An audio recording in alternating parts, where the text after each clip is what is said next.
Talking for Hawaii. You're watching Take Two. In recent weeks, local police have reported former couples who were involved in murder-suicides, and the couples were reportedly estranged, and the women had filed temporary restraining orders. So is there anything else victims can do, and where can they go for help?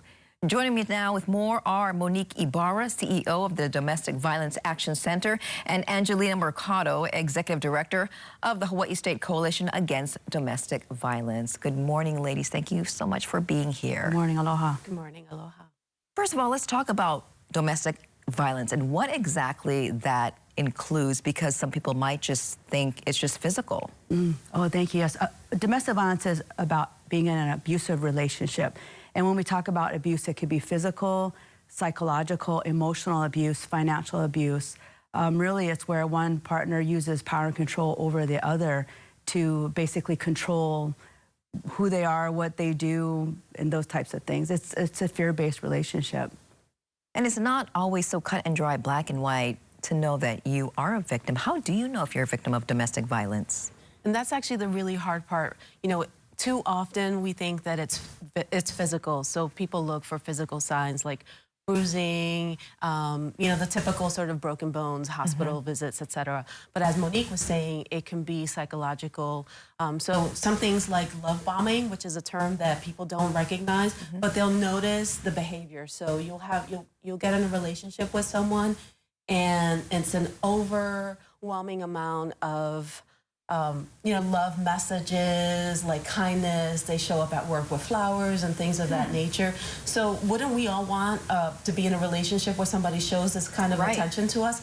But the key that we want folks to know is that when you start to get fearful about that, when you feel unsafe in that relationship, or where you feel like somebody suddenly keeping you isolated from your friends, your family, and your coworkers, it's that level of isolation that keeps you separated from people, then that becomes part of the power and control dynamic that is a telltale sign of an abusive relationship. There is help out there, because sometimes when people are in this kind of situation, they might feel like they're all alone and there's nothing they can do, and that they're kind of stuck, but there's help. Absolutely, and that's part of us wanting to be here today, to really send a message out to victims and survivors of domestic violence and their families that there's so much help available statewide for victims. I know at the Domestic Violence Action Center, we have legal services for victims of domestic violence.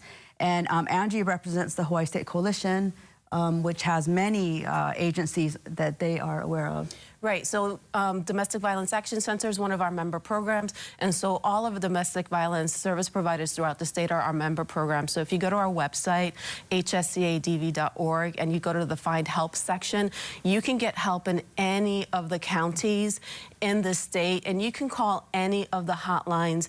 And we know that the system is imperfect, but we implore people, you can get safety planning.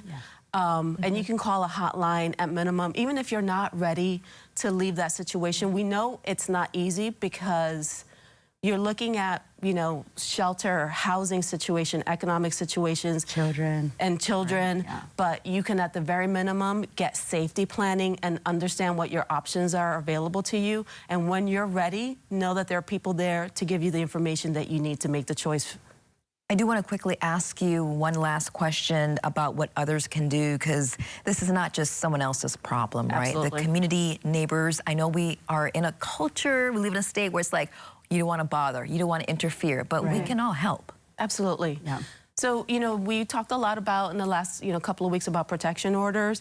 And the best thing that we can do about protection orders is to know that there are protection orders out there and to know when somebody is violating a protection order. So share and let somebody know, hey, I have a protection order with this person, so that they can keep an eye out and, be a witness to that person is violating the protection order, potentially report that.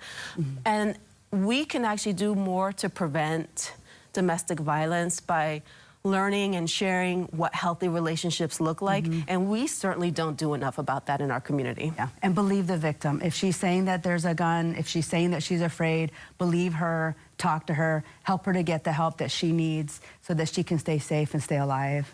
All right, and you're here doing your part, kind of bringing more awareness and telling everyone out there is help. Monique and Angelina, thank you so much for being here this morning. Thank you for having us. Thank you.